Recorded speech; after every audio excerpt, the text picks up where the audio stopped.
actually thought I was going to be the first female Special Forces. How did you get from there to that point? So I got an Order of Australian Medal, a Soldiers Medallion, so recognition for work and things like that. How much of this is overcoming imposter syndrome and how much of it is just not knowing what to do? The very first online summit I ran was about imposter syndrome. What's your personal life like? From a partner perspective, I'm single. What are men missing that they should be doing to meet the right people, like yourself?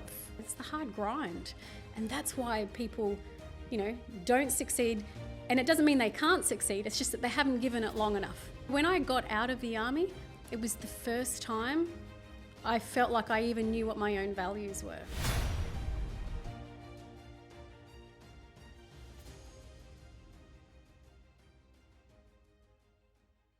Hello and welcome back to Gladiator TV. I'm Dave Crane. As you might have guessed from seeing previous episodes, I am not Dariush Soudi because I've got more hair and he's traveling to save the world still. So by the time we get to the end of the year, it will be an incredibly good place to live. So what we're doing here, we're covering some incredible subjects. We're looking at the Sisterhood Collective and also the impact that that is having on women over 35, their businesses, their personal life, and also it might affect you. What do we mean by that? There's only one way to find out, by watching this. This is Gladiator TV.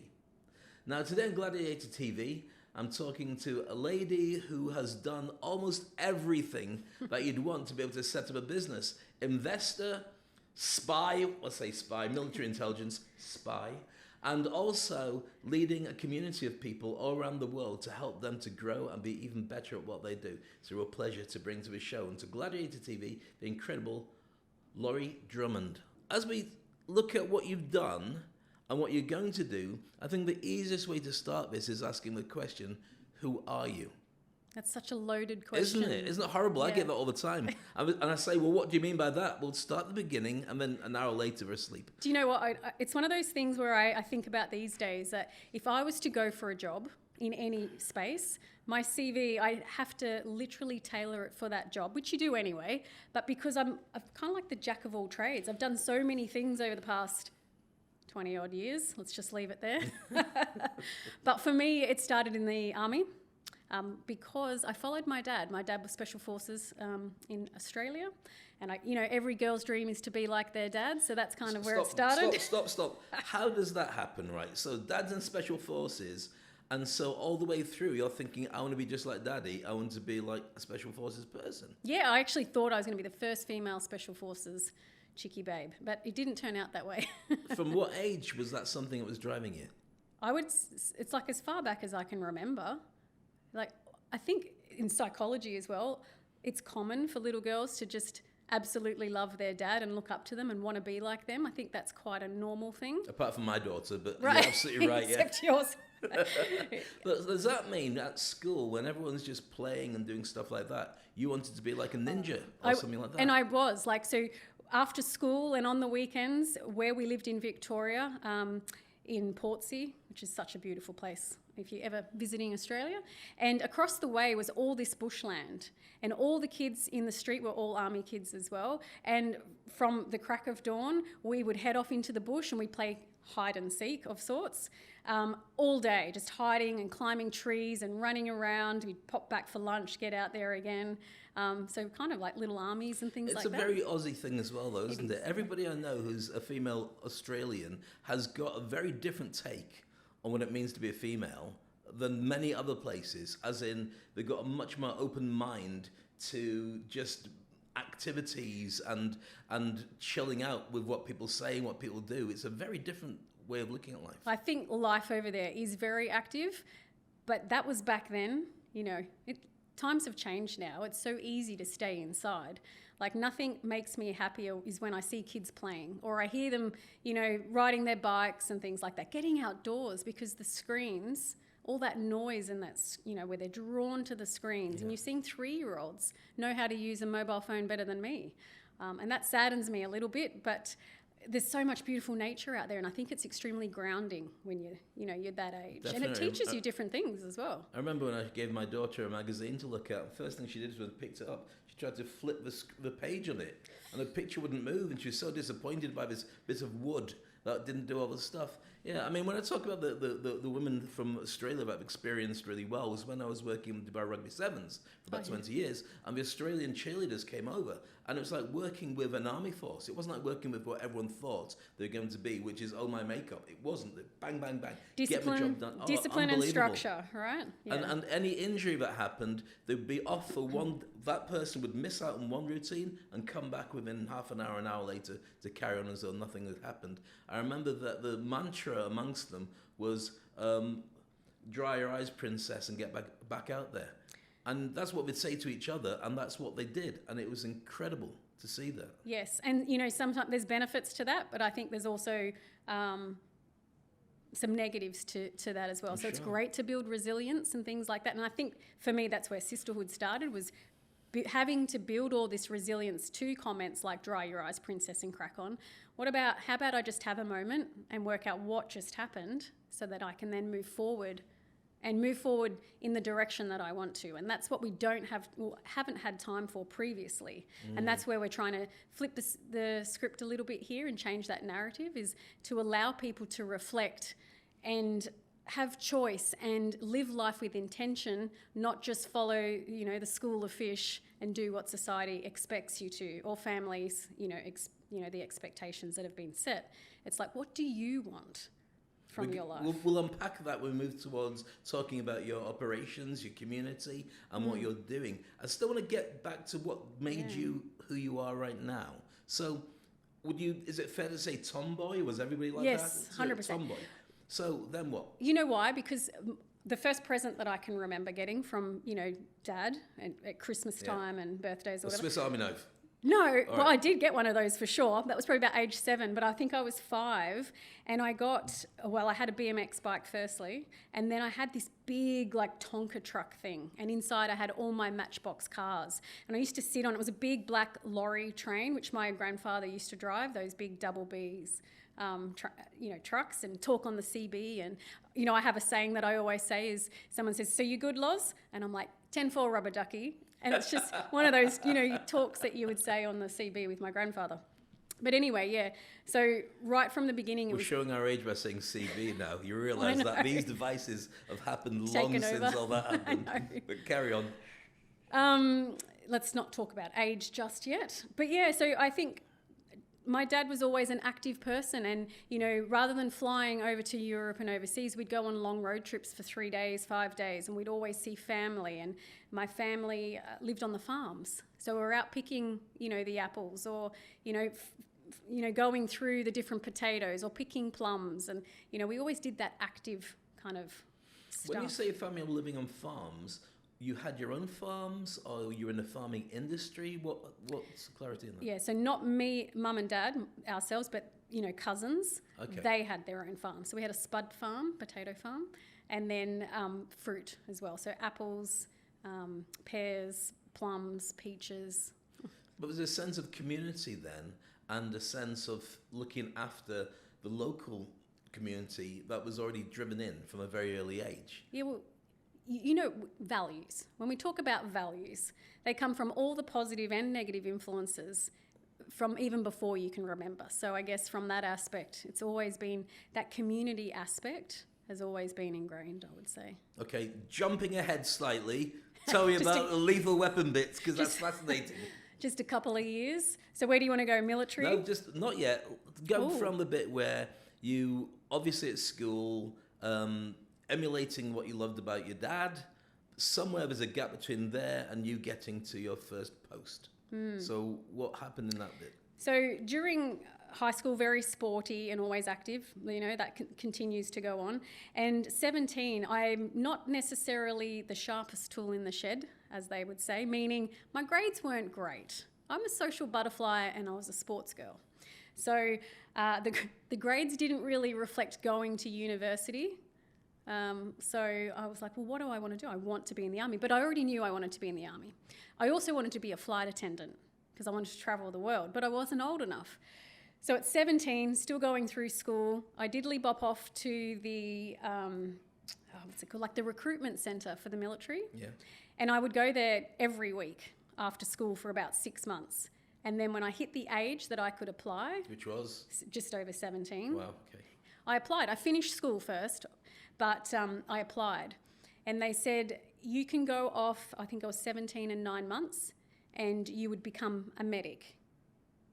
So when they did the intakes, they were going to have some, admin people, some medics, and some other trades. And I said, yeah, I want to be a medic, just like my dad, because my dad was a medic before he became an SAS qualified. And so I want to be, yep. So anyway, off I go. I'm 17 and 9 months. I had my 18th birthday at the recruitment school, which was fun. I was given 100 push-ups for my birthday. Wow, that's really nice. Mean, so mean. And I had, what they did too was they put me on the ground. They said, you're going to do 100, push-ups, and they're mean, and you're doing it to a cadence. Right. And they got the most unfit boy to come, and he was opposite me, and I had to do it in a cadence with him and to the cadence to the instructor. Wow. And of course, the poor young kid wasn't as fit, and he kept falling down. So we were there for ages and ages. So you finished just on your 19th birthday? Yeah, I was there for days and weeks. Anyway, but while I was there, I got offered to try out for what was called an operations signal. And that meant you need to know Morse code. So they're doing a little bit of a test for you. And I went and did the test. And apparently I passed, because off I went and became an electronic warfare operator, which was learning Morse code, languages, and typing. But you weren't in the field as such, or were you actually out in the field doing stuff? Or you in an office, doing an office job for the army? No, so out in the field, yeah, definitely. So I was an electronic warfare operator for about 5 years. I went on 2 operations in that time, to East Timor and Bougainville, so that is going back a fair way. And that was, you needed to know languages, but those sorts of operations were a lot more about hearts and mind, but there were some serious massacres there. And I remember, and this is where resilience builds again. I remember, can you believe this? So we go across on one of the naval ships, and it was when Saving Private Ryan had just come out. Wow. And there's a scene in there where the ships land and all the boys go, and everyone dies. Right. So we get the wakey, wakey, wakey. We go down to the mess hall to eat our breakfast. It's about 3:45 in the morning, and we're about to do our landing. And they're playing that scene. I'm sitting there eating my breakfast, looking at this scene going, oh my goodness, what is about to happen? Because the biggest fear, I think, and certainly for me, has always been the unknown. So am I going to make, and I'm driving a big truck off the back of this HMAS naval ship. So you're doing a beach landing, but driving a truck through, some pads on the water, onto the sand, and then following some platoon commander who doesn't necessarily know where he's going, which in this particular case he doesn't. Is it actually during a war scene, like Saving Private Ryan? No. Or is it just a covert type operation where you're just landing and... Yeah, and it was overt 3 days into it, so there had been covert operations prior, and so we are now, it's public knowledge we're arriving, but it's day 3, so it's very early days into us Australians landing into this country. Anyway, we eventually get to where we are, and we're told to sleep for the night. And you're in these buildings that used to be occupied by residents. And I remember looking, and on the wall, you can see these bloody handprints of where the people had been executed and obviously had fallen on the wall, and that you see the blood. And then on the ground, right next to where I'm sleeping, are these dried pools of blood. And that's literally my first, that's the opening scene for my career. Thinking? What was it going through your head? It's fear. It's fear, like what has just happened? But also I think I was too young to really know what was going on other than... 18 at that point? Or... Yeah, I'm about 19 or so then. Mm-hmm. I don't know. I'm just doing what I'm told. I'm there on a mission. To be fair, I didn't even understand what the mission was so much back then. I was just doing as I was told. I wanted to be there. I wanted to be a part of something that I think is much more... much bigger than myself, and to help, we were there to help the population and bring order back into that country. And that's, I think that was important. And of course it's close to Australia, so that's important strategically for us as well. And anyway, so that was kind of my opening.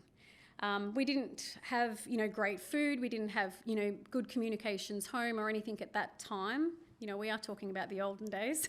You won't tell me how far away it was, but okay, we'll just go with what we did have was... CB radios. CB radios and packages that you could send to your parents would take about a week. Right. Right. Now, it's about 3 days in and I'm still wearing the same camouflage uniform, and it's hot over there. It's that humid weather, and I don't smell pretty. I know that. And I remember packing up my cams. I write a letter. It's back when you wrote a letter, and I sent it home to Mum. And about a week later, she'd washed them. Oh wow! And she'd sent them back. So I literally sent my laundry back to her, and she washed my cams, and they smelled, beautifully and fresh. And she put some Tim Tams in there. And so then the next time, the Tim Tams melted, no doubt. Oh. Of course, yeah, but they're still good, right? It's like, get in my belly. Surely the armed forces had a way of cleaning stuff other than sending it back to your mum in an envelope. Yeah, probably. Yeah, you had to do it yourself, but you're using dirty water, and everyone knows mums always do the best even washing. Now. Fantastic. So, hey. So you're going through these military operations, and was it changing you as a person? It was. It must in some way. It must have been, but I don't believe I was conscious of that, because for me, my life rapidly changed when I left the army, because that's when I felt like I was actually making decisions for myself. So at this point, I'm still too young to make decisions for myself because I don't even know that I'm allowed to. I'm just following. And plus, being in the unknown, it definitely would have had some sort of grounding for me. It's built me, obviously, resilience, life skills, learning to be able to speak to people. So my job there was to go around to the population and basically collect information through hearts and minds tasks. So you'd take balloons around, or I'd go and see a family that had lost absolutely everything. I remember taking an interpreter one time so I had these kids, they'd come to where we were staying all the time, and I had some chalk, and I used to draw like a hopscotch thing, and I'd teach them hopscotch. And these poor kids weren't eating, and we had ration packs at the time. That's how long Did ago you it give was. them Tim Tams, or did you hold that back a bit? No, I saved them for myself, of course. I'm an only child, so a little bit selfish. And but with your ration packs and you're eating the same tinned food and things like that, you get sick of it. So the whole mini base that we were at the time, we'd put it in a big cardboard box, and then you could take what you wanted. So I used to take food out of there, and every afternoon these 2 families of children would come by, and I would give them their food for the evening to take home to their parents. And we built this relationship over 4 or 5 months. That's quite a long time. It's a long time.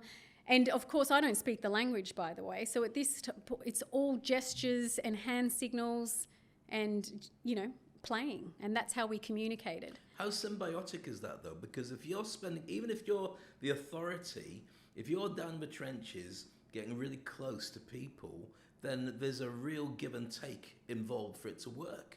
So you kind of, whether you know it or not, become addicted to this relationship to a large degree as well. Do you know what? When I came back, I was in Toowoomba at the time in Queensland, I actually wanted to adopt the children and bring them back. So I started looking at how I could, bring them back to Australia.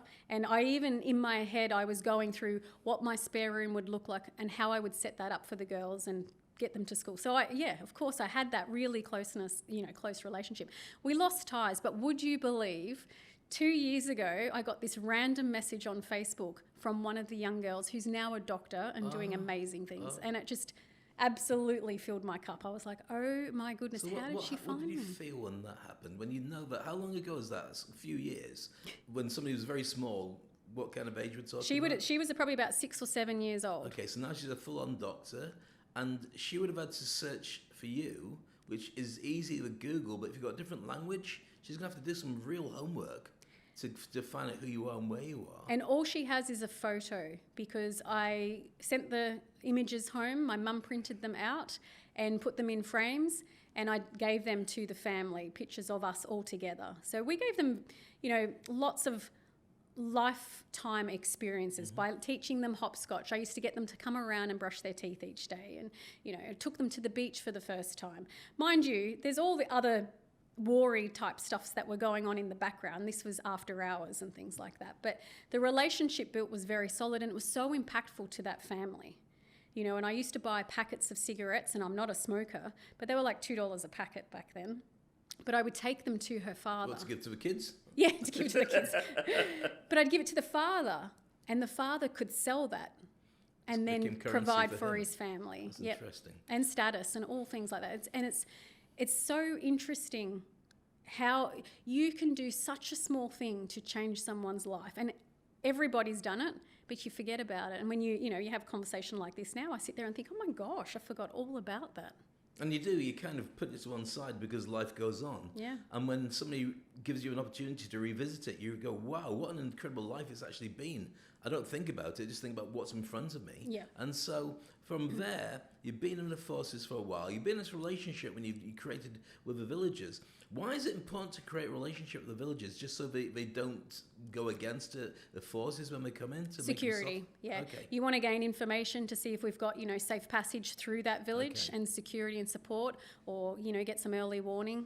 So it's pretty much that to allow you to operate within the area. Yeah. Same thing was in Iraq. The whole point is to develop relationships, and even if the sheikh of that particular village wasn't necessarily so friendly, if you gave him things that promoted his status and allowed him to be bigger within his own village, he's going to make sure that you've got protection coming through to get to where you need to. At the very least, a warning if there's a problem coming along. But there's a massive jump from there to actually... Because I would imagine when you talk to the kids, you're not wearing full gun uniform, are you? Yeah, you are. Yeah. Okay. Yeah. Like, so even running around or doing any exercise, you've always got your weapon with you. Yeah. From there to the next stage, which is actually to go military intelligence. Are we allowed to talk about any of that at all? Yeah. So then I went across to military intelligence, went to Duntroon and became an officer, which is 18 months training.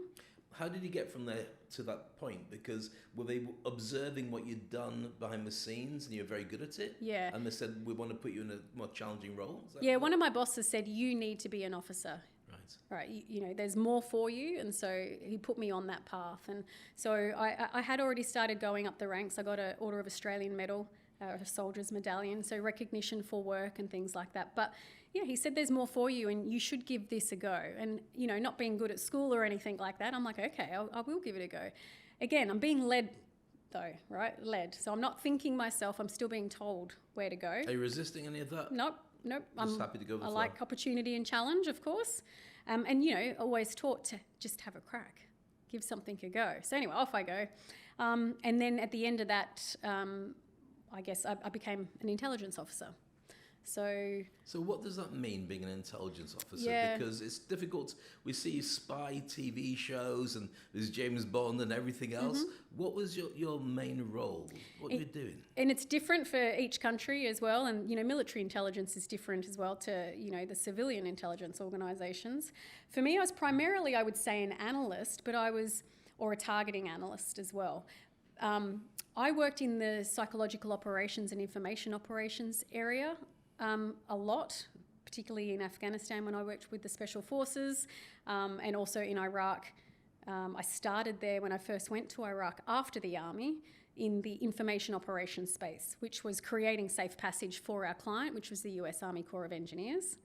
And then I went off and worked for at the Australian Embassy in Baghdad after that. But and that was a different job. That was threat advising, so an analyst really. So it's kind of more of a Jack Ryan role to be behind the scenes, seeing what's going on, but you're in the heart of everything. Yeah, because so you still have to be very careful. To give any sort of information, you need credibility, but you also need to know the lay of the land. So you're either running what you would call agents in the civilian world, but I had, guys, so say there was a bomb that went off in the marketplace or somewhere, I would jump on the phone to one of my contacts and say, can you tell me what's going on? How many are injured? Where was it? What was the blast? What sort of ammunition was used? Whatever, to get all the information and, of course, report on that. And, you're building up all this information over time. Other times I went, you would say, undercover. So I'm sitting in the back, and I remember this because it was like 50-odd degrees. I've got my flight suit on, which is what we wear over there. I've got my weight vest on. Not weight vest, I'm thinking of the gym right now. What is it? The bulletproof vest? Yeah, the bulletproof. I can't even think of my words. I've lost my words. But yeah, we had the Kevlar vest on, yep. I've got my pistol underneath, and then in the boot, and I'm sitting in the back seat, I've got full headdress on and everything, so it's boiling hot. No air conditioning, because we're in like the oldest car you've ever seen. I've got the security guy driving, and then we've got undercover agents behind us, and in the back of the car, in the boots, full of ammunition and weapons in case we get into a pickle. Yeah. But the whole point of it was to go on a Pickle.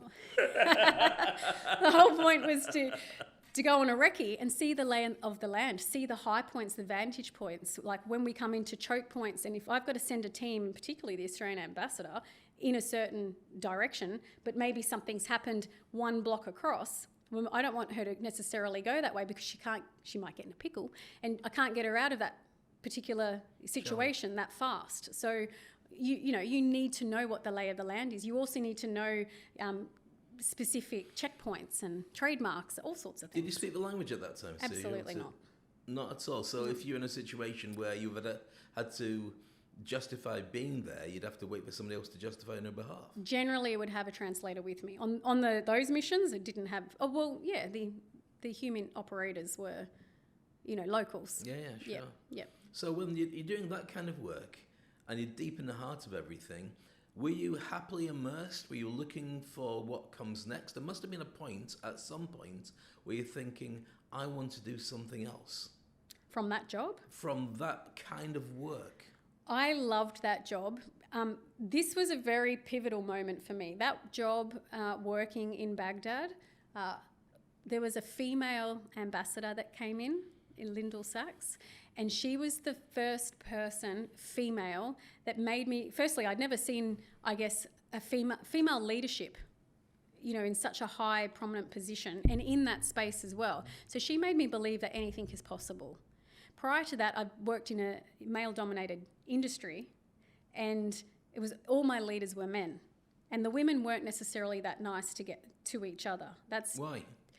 Because it's competitive. Right. It's a male-dominated industry, and to be seen, you've got to work, 3 times as hard. But even then, you're not always necessarily seen. So women, unfortunately, would, not all the time, by the way, I am stereotyping a bit, but it was my experience, but they put each other down to get ahead. Yeah. It's competitive. And Lyndall Sachs was the first one that just made me feel heard and made me feel good at what I was doing. So that was a real change for me, and that was my change in relationships with women as well. So prior to that, I had a few female friends, but they were primarily men, whereas now... Stop. Oh. A few female friends that were primarily men. Well, the women were men. I'm just trying to work this out now. Undercover is one thing. So I had a few female friends from the military days, Okay, yeah. but really, because you're surrounded by men, all your friendships are with men. Of course. Not necessarily the women, but also because... those relationships aren't nurtured, so much. When you're doing this job, and you're doing this really difficult job, did you find it was conducive and supportive to you, or did you find you just had to bite your lip because it's a man's world and that's how we deal it? And they maybe treated you like you wouldn't be as good, and you had to prove yourself to be as good as everybody else, which means twice as hard as everybody else to get there. Yeah, I think you can tell from my personality, I usually do stand up for myself. So I generally would say if something was extremely inappropriate or something like that, but there is a bit of biting your lip and just cracking on. And particularly if you think about it, you're in the army. You just do as you're told. Yeah. Right, so you're not supposed to say anything. And particularly in those days, I think it's a bit more freedom of speech, as you say, these days. But back then, it definitely wasn't. So you're doing this job, and you're working in a very male-driven organisation. You said that got some more women that joined, but I would imagine most of them joined with the same mindset as you were having, which is, I've just got to make this work. I want to make it work. Your work now is very different. I know. So are you using what you do now, which is helping women to find themselves, and we'll talk about that in more depth in a moment, but going back, were you learning lessons and observing the challenges that now allow you to understand what women are going through when you deal with them? Now I recognise that. Back then, I didn't know where I was going. In my mind, when I left that job in Iraq, I came back and still wrote intelligence curriculum for the military as a private, contractor or a consultant. So I was always still in that space. So this shift, it took a while to get there, but I'm so passionate about it, and it just literally drives out. And whenever I talk about it, I get so excited. Like I go up a pitch and I talk faster. Fantastic. And yeah. You went from being the Australian Army Yeah. and the intelligence to having a relationship with the UAE. We're here now in Dubai. Yeah. How did that happen? So after all of that military space, I got headhunted by a company over here to set up and lead a female specialist training center for females in a specialist trade. Right, that's so vague. I have no idea what you just said. I don't even know how to say it.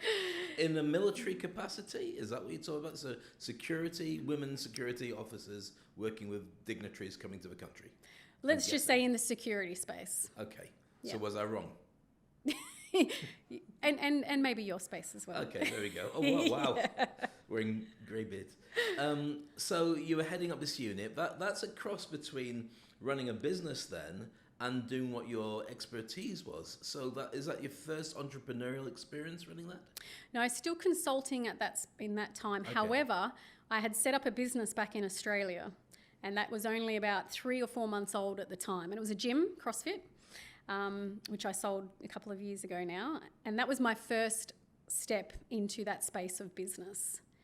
And obviously, whenever you start something, if you're passionate about it, and particularly a gym, people come because you're giving vibe, they like what you're doing. But, I left within 4 months. And Why?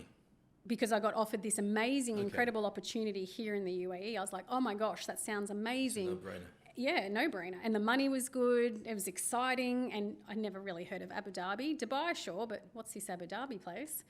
So off I went. And of course, I loved it. But that was so the gym was going, and might I say, not doing so well. Like, you could see it decline over a good 2 years. So much so to the point where I was actually having to put $6,000 in a month just to keep it standing, to pay for like rent and, staff and things like that. And why? Because I didn't have systems and processes in place. So you hadn't sold it on, you were still running it, but you Still took a running bigger it. operation elsewhere. But you must have thought when you decided to move to the UAE that it's going to be declining a little bit. You know why? Because at that time, it was just a hobby. It wasn't a business to me. My mindset shifted after all of this. So in hindsight, you look back and go, what was I thinking? But at the time, you're thinking a different thing. Yeah. So you're running this unit, and what happened after that? So it became a very toxic environment because of the women that I worked with. Is that natural for women in that industry? I think that's exactly what it is. Okay. It was like they're all ex-military women. Yeah. And they're all lovely women, by the way, and still are to this day. But being surrounded in this male space again and being told what to do and how to do everything, it just brought back all those old habits of, you know what it was? It was a fight for leadership. And I was the team lead. So that was clear. But they were all older than me and they didn't like it. So it's like battle for the alpha position. Yeah, exactly. And the reason I had that position was because I was the one with the intelligence experience. Background, yeah. So, and they weren't. They had the other skills. And so that's why I led it. But long story short, it got to me in the end. It was too much. I'm like, to be this unhappy. How long? 2 years. Oh, so you're there for a fair old time. Yeah. Give it a good shot. Well, I set a monetary number in mind. Okay. And once I hit that monetary number, I Done. left. I went back to that gym and I contacted someone, a mentor. You beat everybody up because Yeah. you're so frustrated. I was like, what's happened? I've got like 40 members left at this point. Right. What was the number before you left? 110. Oh, wow, that's quite So a bit. it's definitely not making money. And I, like everyone should do, I think, I got myself a business mentor. And within 3 months, I literally turned that gym around. It was 32%, profitable at that point, just within 3 months of just someone telling me, someone who's walked the walk and teaching me about business as opposed to being a hobby. And that's when I got this passion for business. And that's when I was like, oh, I love this because it's problem solving. No day is the same. And on the worst days, you still have to go there. And then if you think about it, in the army, and if you're in a war zone or anything like that as well, you have to still show up and be the version they need you to be. And that's what business is like. You don't know what's coming at you each day when you wake up. So that's fascinating. So effectively, your training and experiences in the forces is not that dissimilar to what you have to do in the business world, where you've got your objectives, you've got your goals, you've got collaborations, you've got to see what the enemy might look like and what you've got to put in place to be able to do it. It's interesting when you talk about that, because I remember reading about one particular scene where they had, I think it was war games that were being done by the American forces, and they had geeks who were doing the computer side versus the real army, who were there were generals and everybody in. And when they brought them all together for a social afterwards, you got these long-haired hippie type guys with. Well, I'm not a long-haired hippie type guy. Well, not off. Exhibit A. No. They got on really well. They were almost the same mindset, even though they were completely opposite looking, because the bottom line was the same. The numbers and the geekiness was the same when it came to the army and the operators. So something the army is very good at is systems and processes. Right. It has SOPs for everything. And everything, from all the leadership courses that I did. Welcome to the show. Carry on. Yeah. Don't bring that chick back. So when you think about it, even from the leadership courses that you do, which you do a lot of, right? And it's all about team building and all those things too. Well, team building is all, you can transfer that into business with regards to staff training.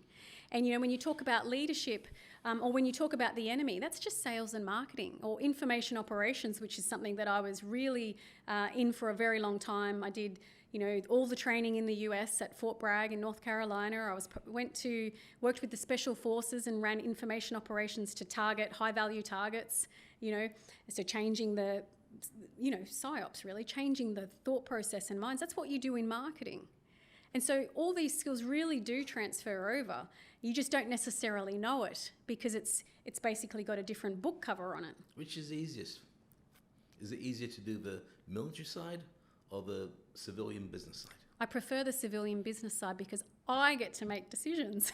Do you find it easy? Do you find the fact that most people are not prepared for the very dark edge that you've been to makes it easier for you to go yes or no in a way that most people would mess around a little bit first? Yeah, I think so. But, then that was a bad thing also, because I always thought that army, my way or the highway. And so I had a different sort of leadership style for a very, very long time. And it took me a while. And it was one of my staff members that said, Loz, you've lost touch with the client. You don't necessarily know what they need. I was like, that's a very good point. And at the same time, and maybe within that month, my mentor at the time said to me, stop getting in the way of your own success. I was like, okay. And what did you feel when you heard that? What point did you go, I'm resisting this? And then you went, oh, okay. Well, it was a little bit after that when another staff member said to me, I don't need you to be my friend. I need you to be my boss. Right. And that was probably the most, so all of them meant something to me, but that one, when she said, I don't want you to be my friend, because being a friend is because you're a people pleaser. And that's what I was trying to do. I was trying to keep her happy and, all those sorts of things. But she wanted me to be a boss, meaning tell me what the vision is. Where are you wanting to take this business? Where's my left and right of arc? Follow up on me so I've got accountability. That's what she's saying. And she wasn't wrong. And so we had a pretty big discussion. She took the weekend off. I also thought about everything, and that literally has changed my leadership again. It's like you can still be friends or friendly with your staff, but just like children, they need boundaries and they need to know where they're going. Did you think you were overcompensating for it because of the fact that your previous time in the army, you had no relationship with the women, and then you had this the unit that you put together, and it was just so much going on. So when you actually get a chance to work with people, women especially, you're going, oh, this is nice. Who are you? And actually creating a relationship. Do you think that was pushback on that? It was be a little bit of that, and also it's lonely. Right. When you run business, you're lonely. Yeah, so you're looking for, someone to speak to hang with, a confidant, some friendship. And especially in small business, like that, it's a gym. You're not really around other business owners. So it's not long after this time where I guess changed. Everything changed for me. I guess it was quite transformational, where I became a different type of leader, I believe. I rethought what I wanted in life, which was I love business. And what was going on was the company that was mentoring me, which was Two Brain Business, and I love them. They are mentors for gym owners. and I'd been with them for about 2 years at this point. They were hosting something in San Francisco for higher level entrepreneurs. And I said to my mentor, I need something more. I'm feeling a little bit boxed in. I need growth. And she said, then go to San Francisco. She goes, if you want to be a lion, you need to play with the lions. I'm like, boom, booked my ticket. I used my credit card because I didn't even have much money. Were you based in Australia at the time? I was in Brisbane, Australia. Okay. I flew over for 3 days. I took hand luggage. I went to this, 3-day event, and of course, San Francisco, the speakers there were very inspirational. And it was that moment, it's like, I want to be a business mentor. I want to help people change their business from existing to being in a profitable position and also aligning with their lifestyle. And so by the time I'd flown from San Francisco to LA, I'm sitting there with my glass of wine, and I've got my notepad. I've always got a notepad, and I put all my thoughts down all the time. And I thought, I want to be a mentor. So I wrote to them, I said, how do I become a mentor? And I had to go through a few interviews, and then I paid a large sum of money to go through an internship process. And it was 6 months worth of training. So I did all of that. And then the past 7 years, I was a mentor for them, which I finished up just at the end of last year. Wow. And how many people have you worked with during that period of time? Over 100 different business owners, but the good thing about it is that they're from all over the world. I had, clients in, Taiwan, Ireland, Jordan, Kuwait, even actually all over Australia, male and female. Yep. And I just loved it. I loved being able to help people, and you could just, again, people need someone to talk to, and there's no one better to learn from than someone that's already walked the path. But when you're a mentor, and I mentor as well, you can kind of have a closer relationship than you have with your staff, because you're kind of taking not in your case, in my case, Yoda, Morgan Freeman, Kevin Costner type character, and you're looking after them with a sort of helicopter view about where they're going from what you've been through. Mm-hmm. When you're taking that in your own position, you can have a much closer relationship. There is a standoff, because it has to be, but at the same time, it's more like a parental role. Well, also, you're not emotionally attached to what they're going through. And that's why you're probably going to give advice that's more logical and based on their original goal. Whereas they get caught up in the noise and the influence, and if they're like me, shiny things, and then you end up going down a garden path that you didn't necessarily, and your mentor, like you're like, why have they decided to do that? You can see the emotion attached to their decision making. That's very true. And so you've been doing this up until 6 months ago. When does the Sisterhood Collective start? 3 years ago, so back in 2022, the end of 2022. Overlapping. Yes, yeah. Everything always overlaps. So what happened when the pandemic hit? We all went into lockdown, and that was a lonely time for most people. You were in Australia at the time. I was in Australia. That's not only the kiss of death because of COVID, but it's the kiss of death at any gym. Yes, it was. I've got a number of friends who are gym owners, and it was just like everything's just disappeared. Yeah, and thankfully, because I worked for that mentoring company at the time, this was already happening first started in China, and we had clients in China, then the US. So I could see what was happening, and I knew it was coming for Australia. Right. So I had everything ready to go when it happened on the 23rd of March when we went into lockdown. Sorry, what does that mean, everything ready to go, when your gyms are going to close? Yeah, I knew the gym was going to close from a physical, delivering physical classes to pivoting to online services. Okay. And not just from keep yourself fit and healthy, but also mentally. You need that connection. And, you say, I'm going to train today, but are you? No one knows if you've done it. Yet you just put the camera on. Yeah, you're going to do it. And you might work just a little bit harder. It's that accountability piece. So I pivoted very, very fast. But and to be fair, we were quite lucky. In Brisbane, we were in lockdown for only 6 weeks. But right, because I had clients in Melbourne. And it was a year and a half. Yeah, it was forever. And I had clients there too. It was awful. And you lose interest. People lose interest in that online space if it's not stimulating them or if there's no accountability. So I learned a lot from online that for it to be successful and for people to pay money, you need to hold them accountable. But for them to pay money during the COVID pandemic, they have to earn money. And for many of them, that wasn't the case. It was just a really difficult way to be able to even get through. Still paying rent on a gym. Yep. Can't get in it. No. So we actually, I created what was called the Angel Fund. Okay. And so I presented it to all our members and said, you know, obviously some of our members are going through some hardship. If you would like to sponsor their memberships during this time, we've got an anonymous fund here that you can donate to. And if you are one of those members that still wants to be part of our community because we want you here, you need to reach out. And so we had a lot of generous members donate, and of course we donated to them too. What was the relationship with people when you said that? Did people buy in and they really loved it? Because, I mean, you've got a community of all gym people. Yep. It doesn't mean they're all the same type of mindset. And I found that certainly in entertainment during the pandemic, people at first are all reaching out and there to support. And then very quickly, it wasn't just entertainment. The world was like checking on your neighbour. And it lasted for about 2-3 months. Then it became, I'm all right, Jack, and you're not. It's your tough luck. So, you know what I mean? I thought the world had become a community, and it really hadn't. After a few months, it was like, that's not my problem anymore. Did you find that just sustained all the way through that period of time?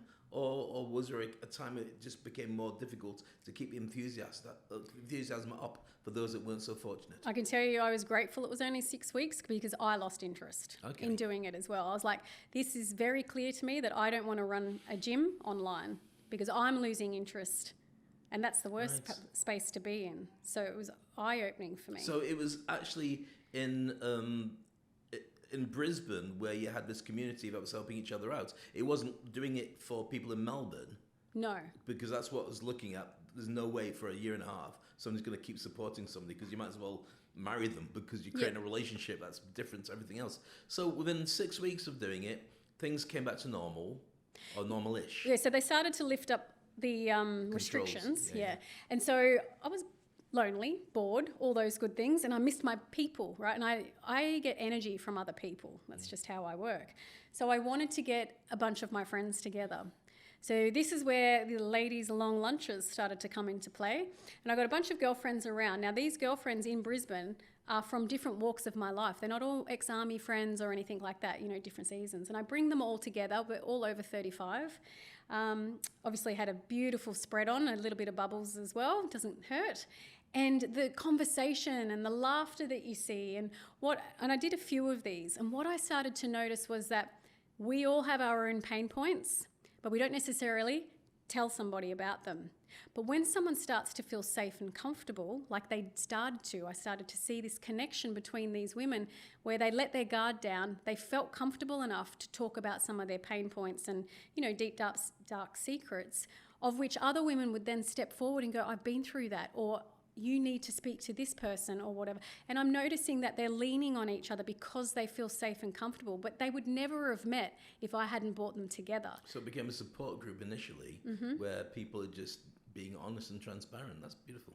And also, like, around the table, they're like, oh, and we're all over that 35 space as well, which is when, you know, hormones are changing, bodies changing, you know, kids are leaving, you know, so there's a lot of transformation happening in that space. And of course, the end of COVID and the unknown is also. So there's a lot of change there. So 35 is a magic number for that kind of mindset change. Did you find that there's anybody below? Yep. Or was it around about 35, you know that we're deep in the centre of that? Because that's not necessarily menopausal time. There's a thing way before that, it's which you're talking about. Yeah, it's the perimenopausal time. Right, okay. I mean, it's different for every single person. Yeah, 100%. So it can start earlier, can start later. But it's kind of the time where, you know, you wake up, you think about it, 35-ish, you wake up one morning and 15 to 20 years has passed since high school or university or whatever, and you're like, this isn't the life I wanted. What am I doing? Or the kids leave and it's quiet around. Like there's just a lot of change that kind of happens at that time. And when you think about it too, people, you know, pivot in careers around that point as well. So it's just such a, you know, the age will be slightly different for everybody, but it's a time where things change. It's a certain time when that change is hitting them. Do you find there's a commonality and there's a mindset that makes people want to gravitate towards working with you? Because they're all coming from different backgrounds. Some have kids, some don't have kids, some are married, some stay married, some go through whatever. But there must be a tipping point where there's a cry for help or is it a business drive? What is it, that spark that you recognize when you get the Wi-Fi code of the person that's coming to you and you know they need to be in your organization? You can talk about change and all those things to anybody, but nothing will happen until they've either until they're ready, right? It's all about timing. So I can say, I know you need me and I'm here for you, but you can't lead a horse to water, right? They've got to make the decision. And I find that decision is when they've hit rock bottom. Right. Yeah, maybe they've fallen into bad drinking patterns, self-sabotage of relationships of sort, everything's going wrong. That's the tipping point for them. And you can't create that timing for anybody. Somebody else has to do it. Like they might think you're the best person for them to mentor, but they're not ready. When they get to that point and you start working with them, then can you catch them before they go so deep and so dark? Or do we have to get to a point where you've got to rebuild with them for them to be able to do well? They have to literally, I think, they have to say it out loud and say, I am ready to change. Because my first question or next question would be, are you willing to do the work? And are you willing to do what I say? When you do that, do you find people hold you accountable and blame you if it doesn't work out properly? Look, I've never really had experienced that, to be honest. I mean, I'm sure it's maybe because you're basically saying, I can show you the way because I know what I'm doing, and you've spent many years training to be able to do it effectively, but they're handing over their entire life to you. And from experience, they all go at different spaces, different times, different amounts of energy with different results. And some of them don't. They just feel, oh, that's not my problem anymore. I'm just going to listen to you and be here. But they don't do anything and don't do enough. And the results aren't enough. I've definitely had those people now that you say that. So a guy reached out to me and said, Loz, I want to start this business, blah, blah, blah. He went through my entire business foundations course. I did my mentoring with him and he's like, it's not working. I'm like, you've put out 3 social media posts and you literally launched your business 2 weeks ago. You know, like this takes time. I said, you've got to, have a go 1,000 times before you're going to get a bite. And that's why business isn't for everybody. It's hard. It's not like the white horse comes in and says, oh, here you go, I'm going to throw 20,000 at your business so that you can keep going. You have to go out and do the work. The grind, it's the hard grind. And that's why people, don't succeed. And it doesn't mean they can't succeed. It's just that they haven't given it long enough. They've given up too early. I think that happens so often. Or people just make excuses. It's that too hard. It's like, well, then this pathway wasn't meant for you. But since launching my Project 5 one-on-one mentoring, I only want to work with the 5% of people. And this is where I'm trying to remove that element of, hey, Laurie, you promised me that you would make me successful. I only want to work with the 5% of people that will do what 95% won't. And that is take action. So you have to be open-minded. You've got to be willing to do things that you might be fearful of, that are certainly going to make you uncomfortable and all those things. You have to do that work. You're used to being uncomfortable, though. Your background and the military experience, and even that very first time, at the age of 18, you deployed, and you're looking around at a room that's got dried blood on the walls. That's so hard to explain to people. Do you actually take them down that journey to explain what you've been through, or is it all about them and what they need to do? Because if they could see life through your eyes, they'd sort themselves out faster, probably, or they might get even worse when it comes to imposter syndrome and thinking, I can't fix this. Yeah. How much of you do you put into this relationship? I would say I make it more about them. Because I'm quite online these days and I try to do more storytelling to tell my background, but they're my experiences and they've got their own experiences and they've got their own limiting beliefs and barriers. So it's more about learning from them what's holding them back. What's that barrier that we can move, the obstacle, so that they can keep going forward. I can then say, I've been through something similar and help them relate so that they can go, okay, so she could do that. But, it still needs to be about them. So I find out their issues first, if you want to call them those, so that Challenges. Challenges. That's a much prettier word. Isn't it? And then share the challenge that I've also had and how I got through it. I don't think it's easy for many people to be able to understand what you've been through and see what they need to do, because it is all about them. And you coped with yours, because when we talked at the beginning of today's session, it was quite clear when you got your Tonka toys and all those stuff and your Swiss Army knife, you had a mission to go on. So you'd been prepared for it for some time. Do you think that the challenge that people have now is because they weren't ready for things, or because they went down a particular spiral and at no point did they think they were going to be like that? I don't think you need to be ready. I think you just need to make a decision. And what's that decision? To take action. So if you want to do something, do it. You know, the one good thing we have in this world is freedom of choice. You get to make decisions every single day. And so what is that decision for you today? You can go left, you can go right, you can say yes, you can say no. But that is, you have the power to do anything. So you don't need to be ready. And even not making a decision is a decision. Is a decision. It has a consequence.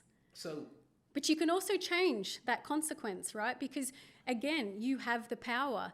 It comes back to intentional living and having some sort of purpose. You don't need to always know the destination. But in order to take a step forward, you literally need to take a step forward. So if you want to start a business, talk to someone, find a mentor, ring up, one of the companies that can start to set up that business for you. Say it out loud, put it on Instagram, give yourself some accountability. Like, they're all steps and action steps that are going to, pivot you forward. It's, we talk about that 1% needle, just move the needle a little bit. How much of this is overcoming imposter syndrome, and how much of it is just not knowing what to do? Do you know what? When the Sisterhood Collective first started, the very first online summit I ran was about imposter syndrome. Cool. And it's quite an interesting thing. I think everybody has it. And, it's a big label right there. It's just your own fears, though, isn't it? Do you still have it? Of course. What does it challenge you on? Like saying yes to things and getting uncomfortable. Why would people listen to me? I had it when I started my first gym and the very first class. I'm like, oh, what if people don't come? They came. I started a coffee shop, all because I went on a vacation. I'm like, the coffee here is terrible. And then I saw this little space and I'm like, I just need a hole in the wall to create good coffee.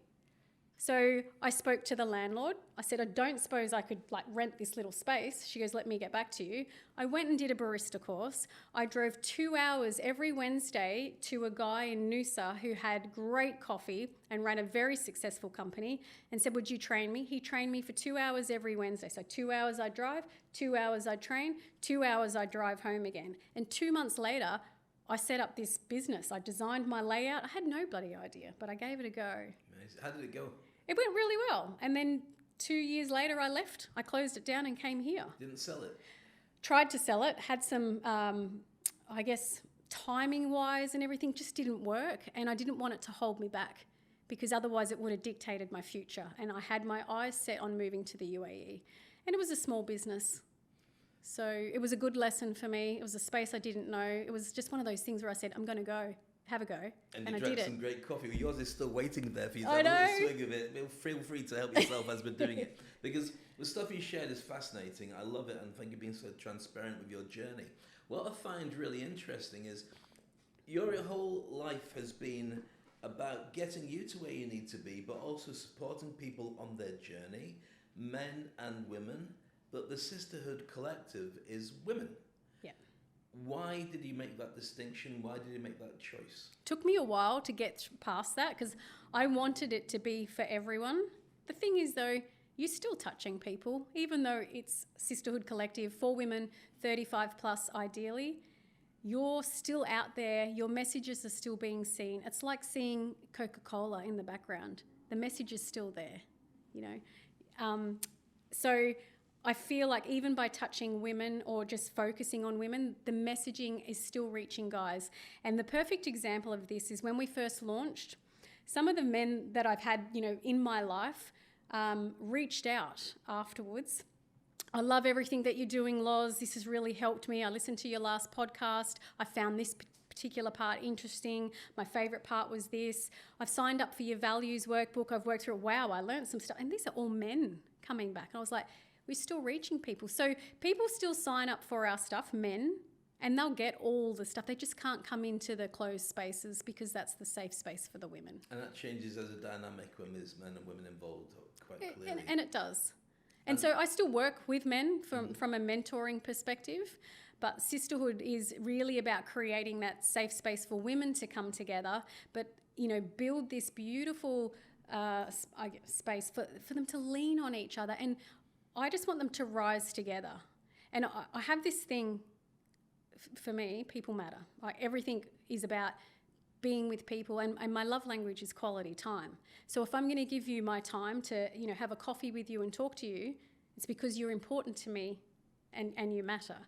And that's a little bit about what sisterhood's about. Again, over 35, it is lonely. It's harder to meet people when you're younger. You go to university, you go to school, you're seeing people all the time, you're doing sports, but at 35 plus, you're not doing those things, so you're not even coming across people. And they say that for an adult to make a new friendship, it's about 100 interactions. Right. Now, that's a lot of interactions for then you and I really? to form a proper relationship. What do we call a proper relationship then? Because So I make friends straight away with people. Well, are you going to go on holidays together? I mean, I don't know. I'd have to look that up. But I mean, I talk to anyone that looks at me as well. But, you know, to form a really strong bond to go, hey, let's go out for dinner and, you know, meet the partners or whatever. That's sort of a friendship where you actually commit, because, you know, you meet someone and you say, hey, we should catch up for coffee sometime, but you don't. And then it's a year past and you're like, oh, you know, we really should catch up for coffee. Well, no, we should, but we don't. And so that just goes on and on and on. So the Sisterhood Collective, by having this, you know, now we have the events here in the UAE, the live events, because they get that personal connection. They used to be online before, previously. So and we still are, because we're global. But I am wanting to, you know, have a little bit more of a footprint here, particularly in Abu Dhabi, where I feel like there's this need for connection. And so that's why we've started some of the live events as well. But we are still, you know, we still have that online aspect, of course, as a membership, is that how you run everything? Yes. A paid membership? It is. So there's a free membership, right? And that's where most of the women are. Yeah. We're still launching something in the UAE itself, but when's that? November, I believe. But the events, you don't need a membership to come to the events. Right. The events are open for everybody because that's what I want. I want to be able to touch anybody and not put those barriers up. But then the online portals, you know, that's the space where we bring other women and showcase them and, you know, their entrepreneurial skills so that they get more exposure. And we want the sisterhood, we want it to be a place where women rise together, they can connect with each other. So, hey, I'm popping over to Glasgow. Who's over there? Oh, look, there's Sarah. Sarah's there and she's in marketing. Great. I'm going to link up with her while I'm over there. And then you've got connections all over the world, whether it's through business or whether it's through personal development or just the fact that, I mean, in the Sisterhood Collective Lounge Room, which is our free Facebook group, a lady from Abu Dhabi wrote in there, is there anyone from Adelaide? Because I'm coming in about 3 weeks, I'd love to catch up for a coffee. Nice. And I just think, you know, if you can connect just, you know, in a way like that's just really nice to bring people together. Now, as a currency of connecting to people, it's relatively easy to do when you say to people how many people are running a business or a startup or a side hustle, because then you've got a lot of common ground about, you know, thinking about that. But for many people, they can't do that. And most people, I think, they can't do it or they've got a job. Mm-hmm. Do you have normal job people in there as well? And if so, what do they get out of it? Is it the relationship bit that they want to have, or they're just feeling the need to be in part of the community? So we have job people, we have mums as well. It's about, if you think the very first part of Sisterhood Collective is connect, then grow, and then thrive. So if you think about connection, it's not only, you know, that physical or personal connection with somebody else, it's connection with yourself. And, you know, so a lot of the tools that we have also are starting there, is to get you in the right frame of mind. Firstly is understanding, doing like a self-assessment, which we use the Wheel of Life for, but understanding where am I in life right now? And then going, oh my gosh, that's not where I thought I would be, or it is, or I could allocate some more time to this aspect of my life, maybe finances or whatever. And then working out, well, where do I want my life to go? And then what are the action steps I need to take to get there? So we have a Design Your Life course, which kind of takes you through all those personal values and understanding yourself and, you know, just positivity really, and then action steps and setting goals and all those good things. But I think you can get so comfortable, which is good. Like, comfortable is good. I like that too. But there's more out there for everybody if they want it. And it's just knowing that it's there. And then the problem becomes, how do I get there? And so that's what sisterhood does. It helps you learn to work out where you are, where you want to go, and the steps to get you there. And so that starts in personal life. And of course, to get where you want to go could be business. And like, I do a lot of Q1, Q2, Q3, Q4 planning. That's how I operate, 90-day sprints. And that's what we do in business. It's also what you can do in your personal life. And so we transfer all of this over constantly into all these spaces. Can I ask you a nosy question? Be nosy. So everything you shared has been brilliant. I love it, really good. But I'm just wondering, for you personally, what's your personal life like? And who would be the person, when you've got someone so dynamic as yourself, who's able to heal effectively lots of people? What about you? Are you too much for a partner? Have you got a partner? What's working? My bestie, Lauren, who's part of Sisterhood Collective, is probably my closest person. Right. But from a partner perspective, I'm single. Big smile on that cover right now. Thank you. It's just because I've been focused on other things. You know, Are you a difficult person? I don't know. I think that's up to some people I would be, and to some people I wouldn't be. Do you know what I mean? Like, you gel with some people and you don't. And you know what I think, though, and what I've learnt over time is that some people will bring the best out in you and some people won't. And you want to be around those people that bring the best out in you. So if you found that you're in a position where they're not bringing the best, then that's not a position you should be in. I'm not going to ask too many questions because it's none of my business. But you know what else, though? Online dating? Yeah. I'm not interested. That's, I think, what's really held me back as well. Like, I don't want to jump on those little apps and do all that stuff. It seems clearly, and I'm not allowed to because my wife won't let me either. So there you go. It seems inauthentic. I like the old, because I'm old, remember? I like that old-fashioned way of meeting someone and having similar interests and values. And so we'll see where it goes. On that subject, because you came back and brought it up a little bit. Oh, my fault now. This is a challenge for women a lot at this moment in time. Around about the age of 35 plus, I guess, but it's probably all the way through. To find a partner that makes them happy, usually they will only go to somebody of equivalent level, status, or somebody higher. And most guys are not really that, you know? In the old days, which I remember, you may remember, you go to a bar, you'd meet people, and your friend would come over and he'd charm all the girls, and what does he do? He's a plumber or he's a mechanic or something. Not a status job, but what a great personality. It's a very different world now where you really have to have that status. And the reason I bring it up is not because I want to point fingers, it's because the other side is, for men, it's really hard for men to meet the right women. Now, you spend time with women in these conversations.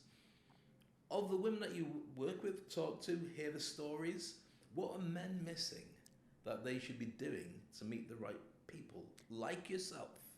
Like a cool chick like this one. Cool chick, lethal weapon. You know what? Have a conversation. So the problem is, you know, you read things, it's all aesthetic initially, right? If you're looking at a photo, that might not even be their best angle. But when you start to have a conversation, you're going to feel some sort of energy. And like right now, you're talking to kind of like business mode Loza. You don't know, you know, fun Loza or the other side to me. This is only one element. We all have different personas. And, you know, especially, you know, powerful women of sorts, they want a man by them side or a partner in crime to protect them. They're not all, you know, going to save the world themselves. Sometimes they want that person that they can just feel safe with and be vulnerable and be normal. They want that, but no one sees that side because they don't stop and have a conversation. You've lit up since I asked you that question. Oh, have I? I'm ready, You really have. And I wonder which side of you feels most comfortable, because they are the same person, but we do wear different sides Masks. depending on what we're doing. So for me, the hardest bit for me, which I came to terms with, is Dave and other versions of Dave are actually the same person. So just be the one you feel most comfortable with. Yep. And then it becomes easier to be the same everywhere without putting on masks. do you think that the side that is that's talking to me now versus the business side earlier, because the conversation we're having now, I feel we could take it anywhere. Let's go. It's very interesting to see the difference. And on camera, when you look, you'll see bing, right? So going back to the original conversation, which was really about what is it that men need to learn? What is it that women need to learn about men? Because there's a massive disconnect. People are marrying their phones, their AIs on their phones. And I mean, Elon Musk recently brought out a series of chatbots that will talk to you like your boyfriend or girlfriend. And people are falling into that. It's being a distance between people more than ever before. Yeah, because there's so much noise, and it's, with Netflix and all, the phones and all this, people aren't getting out as much. So, that's why they're using these apps to swipe, because that's, you can sit on your couch in your PJs if you want. It's very convenient. But to go out, we've got to get dressed, got to put your heels on, all your makeup, and be pretty. That's how I do it. Yeah, but I guess at the older age as well, you really are competing with the younger women as well, because that's what men are attracted to initially. And that's what I find anyway. And so then for a chickie babe, it's hard for them to get all dressed up and head out. You say chickie babe. I love Am I too old to say that? No. It's just I've not heard it for a while. That's fantastic. For a chickie babe, yeah. It's an effort. Like meeting someone and starting out, it's all an effort. And unfortunately, culturally, we're all becoming lazier. So if you think about on a Friday night, do you want to go out and do cocktails at 8 p.m? I mean, because I'm in bed by 8:39. Or do you just want to have a glass of wine at home, or, a mocktail, and, throw on some sort of spy movie? I can't remember the last time I actually went out, to be honest with you, because I've got zero interest in being caught somewhere and going, why am I still here? But that's because I'm an old fart. There's a big difference, certainly from my point of view. But I want to, let's pull it into a bit of perspective here. If Loz, 5 years old, with her lorries and her Tonka toys. Ning, ning, ning. That's the noise. I don't know what that noise is, but it's That's clearly... my motorbike. There you got a motorbike. At the age of 5, wow. Your dad was really... Do you remember those bikes? Because we were on farms. Of course. You go out and you hoon around on those little bikes. I was thinking about you in the high street going up and down like that at the age of 5, going ning, ning, ning. So... I do still do that, by the way, in the car. I'll just say. Okay. Yep. It's a bit much. Yeah. Does the 5-year-old ning, ning, ning Loz feel satisfied and happy with what's happened since then to who you are right now? Yeah. And it's funny because it's not about happy for me so much as being fulfilled. Am I proud of what how far I've come and where I'm going and what I'm doing, and I guess the imprint I've put in the world right now? And I would say yes. What's still left for you to fulfill? Well, finding a partner in crime, obviously, seeing as you brought that up. You know what? I just want to impact people in a positive way. I'm really happy. I think now my focus, though, apart from building business still, because I still love all that and all my gyms and things as well, but for me personally, it's about stopping for a hot second and being present and trying to be more present and enjoy the journey and just realize that, because you can keep chasing more and more and more. And we do. That's just what we do, and that's how I'm built, I suppose. But I really want to enjoy the journey right now, because that's, the memories, they're all important when you're older. And one of the most important things is people. So at the end, when you do get to that destination, wherever that happens to be, you've got amazing people around you to share that time with. I can't see you getting to the end. I see you reinventing. I see us having a conversation, if I'm still around in a couple of years' time, and the conversation would be, how's the Sisterhood Collective going? Great, but I've got a new thing now. Oh. Or a new thing now. Or a new thing now. What makes you reinvent? What is it that the end goal will end up being? Because right now you seem really settled with everything, but I know that there must be something that's missing that you want to do, or some circumstance that would allow you to evolve into something that's coming. Or would you say, no, I'm just going to go with the flow and take it as it is? I think opportunity presents everywhere. Okay. And because this, we've moved to the UAE, I don't know what's around the corner, but I'm open to anything. So let's just see where it goes. Like, I don't think you can plan everything, because again, you could be taking yourself off the wrong path. Like, just go with what feels right, and as long as it aligns with you and your values and it's exciting or you like it, then, you know, have a go. It's very different from the military days when you're following other people's plans. Yeah. Which is better? Mine. Do you know, when I got out of the army, it was the first time I felt like I even knew what my own values were. It's when I, you know, went against the grain, because my dad said, don't get out of the army. And I'm like, no, I really want to. And that's the first time I kind of pushed back on anything, really. And that's where I really found myself. And that's why this Loza is different to the army Laurie. Wow. And the next one we'll see. We'll see what happens. So how can people connect with you? How can we join the Sisterhood Collective for men? How can we just look in through the window and just fill forms in and send them to you and so on? There is a vetting process, of course. So you can DM me on Instagram, Laurie Drummond. I'm an open profile there. But Sisterhood Collective is Instagram, YouTube. We have our website, www.sisterhoodcollective.com. We have our free Facebook group, Sisterhood Collective Lounge Room. I've got my podcast, Lounging with Laurie. So there's plenty of ways to connect. There's lots of free tools out there. I'm happy to take a call and help anyone kind of go through any sort of, you know, decision making with regards to business. You know, my time, I'm happy to share that with people that are wanting to be better or change. Fantastic. I wish you the very best, and thank you for being so honest and transparent with us. Right at the very end, I started poking questions little cheeky. that weren't so comfortable, but it was really, really good to spend time with you. And thank you for. I wish you the best with the Sisterhood Collective and also everything else that you take. Well, I appreciate your time, and I look forward to our chat in a couple of years' time to see where we're at then. Oh yeah, you'll have me there going, oh, I should have thought differently. I should have asked you questions when you were there. What about? But we'll find out anyway. Thank you so much for your time. Thank you. Brilliant. The incredible Laurie Drummond. I hope you enjoyed that. I hope you got something out of it. And also, make sure you connect with her on the many social media ways that you can do. I'm sure there's a ton of questions that you were thinking of. And maybe those are also opportunities to look in the mirror and ask those questions of yourself. Because I think that development comes from asking yourself better questions, or maybe getting me to ask them in our next session. We may have Dariush sitting back in this seat next time, or maybe it will just be me. Grey beard, a little bit older, but also with lots of things going on in my head too. Look forward to catching up with you then. Meanwhile, look after yourself. Have the most amazing day, and we'll catch you soon on the next episode of Gladiator TV.